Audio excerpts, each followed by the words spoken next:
This week on the hit BBC show Strictly Come Dancing, Montell and Johannes faced Win and Katya in the dance-off, and they emerged victorious, able to stay and dance for another week.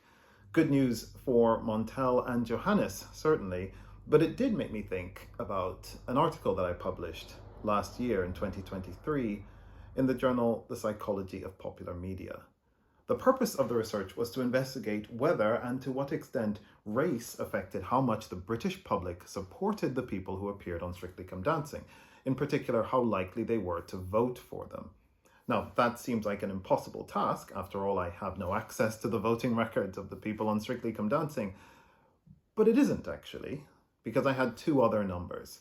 You see, appearing in the dance-off is a function of two things. It's a function of the scores you get from the judges and the votes that you get from the public. And because I knew exactly what scores everyone got from the judges and exactly how often they appeared in the dance-off, I could use those numbers to calculate how much people were voting for them. And once I had that number, I could do further analyses to see whether the race of the celebrity or the race of their dance partner or some combination of the two predicted how likely people were to vote for them. After conducting the analyses, I found that race did matter. In particular, the article found that the people most likely to end up in the dance-off were ethnic minority celebrities paired with ethnic minority professionals who got higher scores from the judges. What's the point of that research? Well, I think there's two things in particular. One point, which is something that I emphasize a bit in my book, The Science of Racism, is that if you have numbers, if you have data, you can science anything.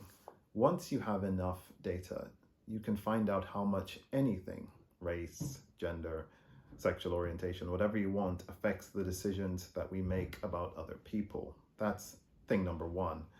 And thing number two is that when you look at something, even something as wonderful and brilliant and beautiful as Strictly Come Dancing, which I will admit is one of my favorite shows. Da, da, da, da, da, da, da. Yeah, I love that show.